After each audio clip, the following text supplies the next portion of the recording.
नमस्कार दोस्तों, स्वागत है आज आज आपका फिर से नए वीडियो में। जैसे कि आपको पता है कि क्वार्टर थ्री के रिजल्ट तो आना चालू हो गए हैं। बीच में कुछ थोड़ा ज़्यादा व्यस्त था, तो अपन इसमें चर्चा नहीं कर पाए। तो आज हम बात करेंगे बैंकिंग सेक्टर में। बैंकिंग सेक्टर में अपन 3 बैंकों का इसमें आकलन करेंगे, central bank, Indian overseas bank और साउथ इंडियन बैंक। जिसमें सबसे पहले बात करेंगे सेंट्रल बैंक की। सेंट्रल बैंक का जो एडवांसेस जो है, वो है 3,23,531 करोड़, जो कि ईयर ऑन ईयर 19.48% ग्रो किया है। कासा जो है इसका 47.13% है, जो कि 8.54% ग्रो किया है। डिपॉजिट 4,50,576 करोड़ का है, 13.24% ईयर ऑन ईयर ग्रोथ है। क्रेडिट कॉस्ट जो है, कॉस्ट ऑफ डिपॉजिट इसका 4.75 है। निम मार्जिन इनका 2.996 है। जीएनपीए 2.7 है, जो कि पिछले ईयर ऑन ईयर से 116 बेसिक पॉइंट्स कम हुआ है। आरओई 14.47 है। आरओए 1.01, जो कि पिछली बार से 15 बेसिक पॉइंट बढ़ा है। पैट मार्जिन इसका बहुत ही अच्छा है, 1263 करोड़ का पैट मार्जिन है, जो कि पिछले साल से 31% का इसमें ग्रोथ है। तो ओवरऑल ठीक है। सेंट्रल बैंक का चूंकि इसका जो सबसे ज्यादा जो लोन बुक है वो है सेम रैम और कारपोरेट। रैम मीन्स की रिटेल, एमएसएमई, एग्रीकल्चर और कारपोरेट। चूंकि अभी जितने भी बैंक का जैसे पढ़ रहा था, सभी की सभी की बहुत लोन बुक जो है इनकी बहुत अच्छी ग्रो कर रही है। सभी का जो डिपॉजिट एडवांसेस जो है ज्यादातर कारपोरेट में सबका कम किया है, एमएसएमई और रिटेल में बढ़ाया है। सेंट्रल बैंक ने अपना जो लोन बुक है एग्रीकल्चर में भी कम किया है, यानी कारपोरेट और एग्रीकल्चर से इनका लोन बुक जो है कम है।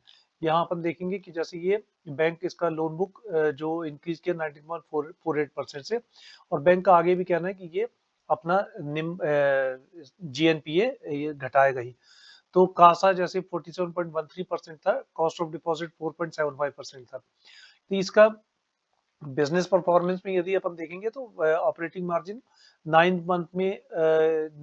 मंथ लास्ट ईयर, 9 मंथ इस ईयर में 6,121 से 6,383 करोड़ है।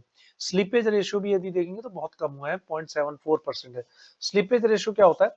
स्लीपेज रेशियो क्या होता है, जैसे पिछला जो इसका जीएनपीए था और इस क्वार्टर में, यानी अभी अपन बात करें जैसे क्वार्टर थ्री में कितना बैड लोन या कितना बैड लोन हुआ, तो ये 0.74% है। तो ये ज्यादा स्लिपेज रेशियो इनका अच्छा है, कम होता जा रहा है, यानी ये ऐड नहीं करेगा आगे जीएनपी में। वहीं इनके एडवांसेस की यदि बात करें तो मार्च 22 से लेके और दिसंबर 25 में यदि इसके एडवांसेस की अपन बात करेंगे तो देखिएगा, कारपोरेट बुक जो इसका था 34% था, जो कि अभी जाके 31% हो गया है। रिटेल जो 28% था वो अभी 30% हो गया है। एग्री में 20 से 18, एग्री में जैसे मैंने बताया कि एग्री लोन ने कम किया है। एमएसएमई में जरूर बढ़ा है, 18% से 22% कर दिया। रिटेल में कौन कौन से लोन है? रिटेल में देखेंगे तो हाउसिंग लोन है, ऑटो लोन है, पर्सनल लोन है, एजुकेशन लोन है, और एग्री में एग्रीकल्चर लोन है, एमएसएमई है, और कारपोरेट ग्रोथ है। तो इनका ये अच्छा है कि कम से कम रिटेल में ज्यादा है, क्योंकि रिटेल में जो निम मार्जिन होता है ये थोड़ा सा ज्यादा होता है। प्रॉफिटेबिलिटी जो होती है रिटेल में ज्यादा होती है। तो इनके जो की पैरामीटर्स थे वो अपन ने कर ही लिए। आरओई इनका अच्छा है। आरओई इनका था जो 14.47% था, और आरओए 1.01 है, जो दोनों ही बड़े हैं। ये बहुत अच्छा है, सेंट्रल बैंक का अच्छा है। अब अपन बात करेंगे साउथ इंडियन बैंक की। साउथ इंडियन बैंक का थोड़ा सा मुझे ना इसका जो आरओई है थोड़ा सा मुझे थोड़ा नीचे जाता हुआ दिख रहा है। और साथ ही साथ लेकिन इसमें साउथ इंडियन बैंक की अच्छी बात यह है कि इनका गोल्ड लोन का बुक जो है वो अच्छी तरह ग्रोथ हो रहा है। हालांकि किसी इन्वेस्टर से पूछा भी था कि गोल्ड लोन हम और ज्यादा बढ़ा सकते हैं, तो इनका कहना था कि हम स्टेडली उसको स्टेडली कवर करेंगे, धीरे धीरे चलेंगे, ताकि हमारे बैड लोन होने की संभावनाएं कम रहे। तो साउथ इंडियन बैंक में आते हैं। साउथ इंडियन बैंक का जो लोन बुक है, एडवांसेस जो है 96,764 करोड़ का है, जो कि ईयर ऑन ईयर 11.3% का बढ़ा है। ये अच्छी बात है कि एडवांसेस बैंकों में ये देखने में आ रहा है कि सारे बैंक का जो एडवांसेस हैं वो धीरे धीरे अच्छे बढ़ रहे हैं। वहीं कासा यदि देखेंगे तो इनका कासा सेंट्रल बैंक से कम है, सेंट्रल बैंक का 47% के आसपास था, इनका 32% के आसपास है, 31.84। हालांकि ये बढ़ा है year on year, 69 basic point से बढ़ा है। डिपॉजिट्स की यदि बात करें तो इसका डिपॉजिट है 1,12,000 करोड़ के आसपास का डिपॉजिट है। डिपॉजिट में सबसे अच्छा होता है 1,15,000 करोड़, 563 रिटेल डिपॉजिट है। तो डिपॉजिट में क्या होता है, क्योंकि इनको ना कॉस्ट इंटरेस्ट कम देना होता है, और वही ये पैसा जो ये लैंड करते हैं उसमें इंटरेस्ट मार्जिन का ज्यादा हो जाता है। प्रॉफिट आफ्टर टैक्स की यदि बात करें तो इनका 374 करोड़ है, जो कि 9% बढ़ा हुआ है।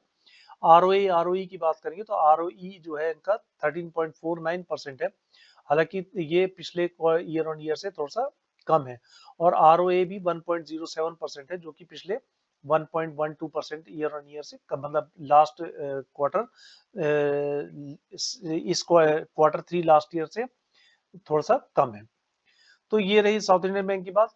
जैसा मैंने बताया कि इनका जो ज्यादा वो है, नेक्स्ट अपन देखते हैं कि कारपोरेट लोन इनने थोड़े से कम किए हैं और रैम लोन इनने बढ़ाए हैं। जैसे कि पर्सनल सेगमेंट में भी 23% की है, मॉर्गेज लोन 29% से बढ़ा है, होम लोन 3% से बढ़ा है, गोल्ड लोन में बहुत अच्छी बढ़ोतरी है, गोल्ड लोन इनका 26% से बढ़ा, जो कि दिसंबर 24 में जो था सेम क्वार्टर लास्ट ईयर में 16,000 करोड़ की लोन बुक थी, जो कि अभी जाके 21,300 करोड़ की लोन बुक है। इसमें इनका और भी है कि और बढ़ाएंगे। और ऑटो लोन में भी इनकी अच्छी बढ़त देखने को मिली है। तो वैसे ठीक है, बहुत अच्छा नहीं है लेकिन ठीक है। अब अपन बात करेंगे आईओबी। आईओबी मुझे इन तीनों बैंक में आईओबी मुझे सबसे ज्यादा अच्छा लग रहा है, क्योंकि आईओबी का जो एडवांस है, एक तो ये बड़ा बैंक है, दूसरा ये इंडिया के अलावा ओवरसीज में बैंकॉक वगैरह में भी, सिंगापुर वगैरह में भी इसकी ब्रांचेस हैं, श्रीलंका में भी इनकी ब्रांचेस हैं। तो इनका एक्सपेंशन प्लान भी बहुत अच्छा चल रहा है। और यदि इनके अपन एडवांसेस की बात करेंगे तो इनका एडवांस है 2,94,974 करोड़ का एडवांस है, जो कि ईयर ऑन ईयर 24% बढ़ा है, लगभग 24.13% बढ़ा है। कासा इनका इन सारे बैंक में, सेंट्रल बैंक का कासा थोड़ा अच्छा है 47%, इनका जो कासा है आईओबी का 40.85% का कासा है, जो कि स्वाभाविक है, पिछली बार से थोड़ा सा गिरा है। डिपॉजिट जो है 3,49,302 करोड़ के, जो कि year on year last year से 14% बढ़े हैं। क्रेडिट कॉस्ट की यदि बात करें तो क्रेडिट कॉस्ट ऑफ डिपॉजिट जो है 4.92% है। निम इनका बहुत अच्छा है, 3.32% है। इन तीनों बैंक में इनका निम सबसे अच्छा है। जीएनपी के भी यदि बात करेंगे तो इनका जीएनपी है 1.54%, जो कि पिछले साउथ इंडियन बैंक और सेंट्रल बैंक से यदि कंपेयर करें तो निम इनका अच्छा है। जीएनपी में भी यदि बात करें तो जीएनपी सॉरी, मैं निम की बात कर रहा, निम इसका 3.32% है, जो कि सेंट्रल बैंक का 2.96 और साउथ इंडियन बैंक का 2.86 से अच्छा है। वहीं जीएनपीए की यदि बात करें तो इसका जीएनपीए 1.54% है, जो कि पिछले ईयर से सेम क्वार्टर से 101 बेसिक पॉइंट गिरा है। और वहीं सेंट्रल बैंक से कंपेयर करें तो सेंट्रल बैंक का जीएनपीए था 2.7 और साउथ इंडियन बैंक का 2.67। आरओई जो है इनका वन ऑफ द लास्ट, मतलब अच्छे बैंक में से जो आरओई आता है, कमेंट्री में भी इन्होंने यही बताया कि आरओई इनका अच्छा आरओई है 20.98%, जो कि लास्ट ईयर सेम क्वार्टर से 312 बेसिक पॉइंट से बढ़ा है। आरओए भी अच्छा है, आरओए इनका जो है 1.28 है, जो कि लास्ट ईयर से 35 बेसिक पॉइंट बढ़ा है। और आरओई जो दोनों हैं सेंट्रल बैंक और साउथ इंडियन बैंक से इसके अच्छे हैं। पैट इनका जबरदस्त आया है। पैट यदि अपन देखेंगे तो 1365 करोड़ का पैट है, जो कि लास्ट ईयर सेम क्वार्टर से 56% की ग्रोथ है। तो हालांकि इसमें सवाल भी था कि 50, इसमें अपन यदि बात करें, ये देखिएगा कि फाइनेंशियल टोटल इंटरेस्ट इनकम जो है, सभी कुछ बहुत पैरामीटर इनके बहुत ही अच्छे हैं। वहीं इनका एक्सपेंशन प्लान भी है कि यदि इनका अभी तक 120 ब्रांचेस इनने खोली हैं, और आगे जो इनका प्लान है 3 से 6 महीने के अंदर 180 ब्रांचेस और खोलने का प्लान है। वहीं कर्मचारियों की भी बात करें तो इनका जो वर्क फोर्स है जो 1200 करीब के आसपास, जो कि मैंने कहीं लिखा था, हाँ शायद 1200 के आसपास वर्क फोर्स इनको और ऐड करना है, जिसमें से 400 करीब इनके ज्वाइन हो गए हैं। प्रॉफिट पैरामीटर में यदि बात करें तो देखिएगा कि ऑपरेटिंग प्रॉफिट, नेट प्रॉफिट इनका पिछली बार से, जैसे इस बार 1365 है, पिछली बार 874 था। कॉस्ट ऑफ डिपॉजिट भी 4.92% है, जो कि लगातार कम होता जा रहा है। Cost of yield on advances ये भी कम होते जा रहे हैं, क्योंकि रिजर्व बैंक ने जो अभी इंटरेस्ट रेट कम किए हैं, तो इनको जो एडवांसेस हैं उसमें तो कम हो जाते हैं, लेकिन जो डिपॉजिट है उसमें इनको ये कम होगा। हालांकि इसका साउथ इंडियन बैंक ने बहुत अच्छा बोला था कि कॉस्ट ऑफ डिपॉजिट इनका आगे आने वाले समय में अगले 1 से 2 क्वार्टर में कॉस्ट ऑफ डिपॉजिट और कम हो जाएगा। कॉस्ट ऑफ डिपॉजिट कम होने से बैंक को डायरेक्ट फायदा मिलता है कि अगर यदि वो इनके नेट इंटरेस्ट मार्जिन में मतलब ग्रोथ देखने को मिलती है। वहीं परफॉर्मेंस की जैसे मैंने बताया कि निम इनका देखिए कि 2024 में 2024 दिसंबर में 3.47 था, जो कि अभी 3.42 है, और ग्लोबली भी 3.3 से 3.32 में आया। तो कासा की यदि जैसे हमने पुरानी बात की थी कि कासा जो इनका है वो डोमेस्टिक में 41.29 है और ग्लोबल में 40.85 है। कासा मेन बैंक का ना, कासा में दो चीजें कंपोनेंट होते हैं, का और सा, मतलब इनका करंट अकाउंट और सेविंग अकाउंट। तो बैंक का ना इसमें कॉन कॉल में भी कहना था कि किसी एनालिस्ट ने पूछा था कि कासा में इनका थोड़ा सा कम हुआ है, तो कम इसलिए हुआ कि करंट अकाउंट कम हुए, सेविंग अकाउंट तो इनके मेरे ख्याल से जितना मैं याद कर पा रहा हूँ 20 से 25% इनके सेविंग अकाउंट में बढ़ोतरी है, लेकिन करंट अकाउंट में कम है, जो कि मैनेजमेंट का साफ कहना था कि हम मतलब ऐसा नहीं कर सकते कि 31 दिसंबर के लिए उनसे जमा एक दिन के लिए रोक के रखे, ताकि वो हमारा उसमें अकाउंट में बढ़ जाएगा। तो ठीक है, फेयर है, कम है, उतना बहुत कम भी नहीं है। वहीं बिजनेस कंपोनेंट की यदि इनका डोमेस्टिक एडवांसेस की बात करें तो 2025 में देखिएगा एडवांसेस इनका कारपोरेट में 18% है, एमएसएमई में 18 है, एग्री में 34 है, रिटेल में 30% है। तो अच्छा, इनका लोन बुक अच्छा है।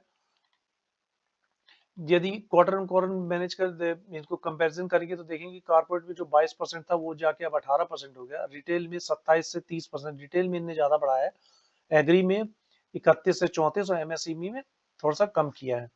तो एडवांसेस इनके अच्छे हैं, और इनका यही कहना था कि हम ये कंसिस्टेंसी में यकीन रखते हैं, ताकि हम जो हमारी कंसिस्टेंसी है वो लगातार बनी रहेगी। और सबसे अच्छी आईओबी के बारे में है कि इन्होंने लगभग 1600 करोड़ रुपए आईटी इंफ्रास्ट्रक्चर और डेटा सेंटर के लिए किया है, जो खुद का इनका डेटा सेंटर होगा। तो इस पे इनका खर्च हो रहा है, और जो कि आगे जाके इनका ऐप भी बहुत अच्छा काम कर रहा है, जैसे कि मैनेजमेंट ने कहा था कि आगे जाके इनका जो कंपैरिजन होगा या फिर इनका जो कंपटीशन जो होगा वो प्राइवेट बैंक से होगा। कुछ जैसे जो पुराने अकाउंट्स थे जो इनको छोड़ के प्राइवेट बैंक्स में चले गए थे, वो भी मैनेजमेंट का कहना था कि बहुत सारे अकाउंट्स हम वापस ले आए हैं, और आगे हम अपने जो मतलब ये जो बैंक्स में जो सुविधाएं देंगे वो प्राइवेट बैंक के कंपैरिजन में होंगी। एग्री लोन की जैसे अपन लोन एडवांसेस की बात कर रहे थे, तो दिसंबर 24 में एग्री लोन था 69,000 करोड़ के आसपास, जो कि अभी 92,000 करोड़ के आसपास हो गया। एमएसएमई में जो कि 43,000 करोड़ था वो 50,000 करोड़ के आसपास हो गया है। इन्वेस्टमेंट तो खैर चलिए उसकी क्या ही बात करेंगे। तो वैल्यूएशन में वही है, रिटर्न ऑन इक्विटी 17.86 से 20.98 हो गया, ये लगातार बढ़ता जा रहा है, जो कि एक अच्छा साइन है। प्राइस टू बुक वैल्यू भी इनकी अभी उस समय जो थी 4.85 थी, अभी ये प्राइस में 2.6 प्राइस टू बुक वैल्यू में अवेलेबल है। और क्या बताऊं, एनपीए मैनेजमेंट, ये थोड़ा सा कंसर्न था मैनेजमेंट का, क्वेश्चन भी पूछा गया था इसमें, जो कि जैसे दिसंबर 24 में ओपनिंग ग्रॉस एनपीए 6,249 करोड़ था, जिसमें upgradation 76, cash recovery 177 I, right of 219 crore का राइट ऑफ किया था इनने, और जो स्लीपेज जो उस क्वार्टर में जो नया एनपीए जुड़ा था 284 करोड़ का था, तो ये हो गया था 6,000। अब मार्च 2025 में 6,000 को लेके चले, तो ये इसको कम करके उन्हें 5,300 किया, फिर 5,300 से चले तो 5,100 किया, फिर शोज आगे ऐसे ही बढ़ते बढ़ते अब जो इनका है, जो कि लास्ट ईयर में था 6,000, अभी इनका है 4,530 करोड़ रुपए। लेकिन इसमें आप देखेंगे ना कि राइट ऑफ ज्यादा किया, 219 से 601 करोड़ का राइट ऑफ किया है इस क्वार्टर में। हालांकि मैनेजमेंट का कहना था कि हमने राइट ऑफ तो किया, लेकिन हमने इस साल जो हमारा टारगेट है वो हम 1,400 से 1,500 करोड़ रुपए, पिछला जो राइट ऑफ किया था उसमें से हम टेक्निकल राइट ऑफ जो किया था उसमें हम इसको वसूल कर लेंगे, मोर देन 1400 से 1500 करोड़ रुपए हम इसमें वसूल कर लेंगे। तो ये आपको अगले क्वार्टर में इनको देखने को मिलेगा। तो संभावना है कि यही जो पैट मार्जिन है वो अगले क्वार्टर में भी लगभग अच्छा पैट देने का कंपनी का इरादा है। तो वहीं एक्सपेंशन प्लान की हम बात कर रहे थे, तो एक्सपेंशन प्लान में जैसा मैंने पहले बताया कि 120 ब्रांचेस खुल गई हैं, 180 ब्रांचेस और खुलनी है, जिसमें से 1200 इनके वर्कफोर्स का ऐड होना है, जो कि 400 करीब हो चुका है। इनमें जो पूछा गया था कि गवर्नमेंट का जो शेयर है बहुत ज्यादा 92.44% शेयर है, जो कि सेबी की गाइडलाइन से भी ज्यादा है। तो मैनेजमेंट का कहना था कि हम इसमें 4,000 करोड़ के QIP कर रहे हैं, जिससे कि ये जो है 88% पे आ जाएगा गवर्नमेंट का जो शेयर है। और अगले फाइनेंशियल ईयर में शायद कुछ और भी कम होने के चांसेस हैं। वहीं यदि डिविडेंड की बात की जाए, जो इनसे मैनेजमेंट से पूछा गया कि डिविडेंड का क्या सीन है, तो उन्होंने बताया कि हम डिविडेंड देने की स्थिति में हैं, जो कि नेक्स्ट फाइनेंशियल ईयर में हम डिविडेंड आपको देंगे। कुछ भूला तो नहीं? नहीं नहीं। NIM जो निम मार्जिन है, इनसे गाइडेंस के लिए जब बात हुई निम की, तो निम इनका था 3.3 से 3.4 के आसपास ही रहेगा, जो कि अभी भी 3.3 के आसपास ही है। तो 3.32 है, 3.3 और 3.4 के आसपास रहेगा। एक चीज जो मुझे इनके रिजल्ट में जो देखने में आ रही थी कि टैक्स आप देखेंगे तो पिछले सारे क्वार्टर में 29 से 30% टैक्स कंपनी का जमा हुआ है, और इस साल जो है टैक्स जीरो है। तो इस कारण पेट मार्जिन थोड़ा ज्यादा दिख रहा था, तो वही एक कंसर्न था। लेकिन इसको मैनेजमेंट ने कॉन कॉल में अच्छे से आंसर किया। किसी एनालिस्ट ने पूछा भी कि आपने इस बार जो है टैक्स प्रोविजन सिर्फ 2 करोड़ किया हुआ है, जो कि बहुत कम है, शायद इसलिए तो पैट नहीं आया। तो मैनेजमेंट का क्लियर कहना था नहीं, कारण ये नहीं है, क्योंकि हमारा DTA जो है डिफर्ड टैक्स एसेट जो है वो 2900 करोड़ रुपए का पहले से है। तो वो हमारा इसमें कवर हो जाएगा, यानी कि लगभग हम पहले ही टैक्स पे कर चुके हैं, और कुछ लॉसेस हैं जो कि उससे रिकवर हो जाएंगे। तो फाइनेंशियल लॉसेस हैं जो इसमें आ जाएंगे। तीसरा, कंपनी ने 800 करोड़ का प्रोविजन एक्स्ट्रा किया हुआ है, जो कि कंपनी को संभावना है कि प्रोविजन हमने थोड़ा ज्यादा करके रखा हुआ है सेफर साइड में रहने के लिए। इसके साथ साथ 1500 करोड़ का ECL भी है। तो ECL में जैसे एक्सपेक्टेड क्रेडिट लॉस जो है 1500 करोड़ का है, जो एक कुशन प्रोवाइड करेगा।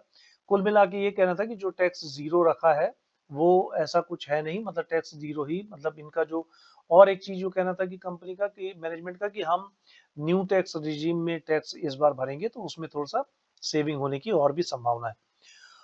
और तो कुछ भी नहीं है, कासा का मैंने बता ही दिया।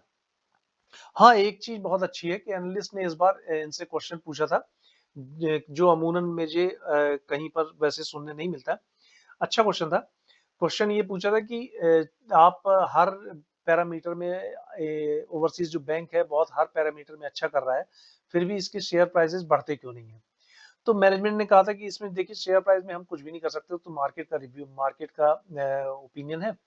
तो हम अपनी तरफ से जो कर सकते हैं वो ये है कि हम सारे पैरामीटर पे अच्छे चल रहे हैं, हमारे एडवांसेस ठीक चल रहे हैं, हमारी ग्रोथ ठीक चल रही है, हमारा कासा बढ़िया है, पैट मार्जिन अच्छे हैं, निम अच्छा है, GNP हमने कम किया है, ROE हमारा 20 के आसपास है, बहुत अच्छे ग्रेड में आता है, जो कि वन ऑफ द मतलब अच्छे बैंक्स में से है, कुछ ही बैंक का है जिनका ROE इतना है। ROA हमारा बहुत अच्छा है। तो हम अपने स्तर पे जो भी कर सकते हैं वो हम कर रहे हैं, और वो हम करते रहेंगे। हमारा एक ही लोगो है कि कंसिस्टेंसी, जो कि हम बरकरार रखेंगे। मैनेजमेंट बाकी बहुत ही कॉन्फिडेंट नजर आ रहे थे, लेकिन उनका भी यही कहना था कि इस स्टॉक के मार्केट में प्राइस में हमारा कोई रोल नहीं है, और उसमें हम कुछ कर भी नहीं सकते। तो ये थी तीनों बैंक की कहानी। मोटा मोटी मुझे तीनों में देखने में ये समझ में आ रहा है कि मुझे IOB थोड़ा ज्यादा अच्छा लग रहा है। प्राइस की जो बात है तो आप प्राइस आप क्वेश्चन में ही पूछ लिया गया, वही मैंने आपको बता भी दिया। तो ये थी हमारा आज इन तीन बैंकों को लेके रिव्यू।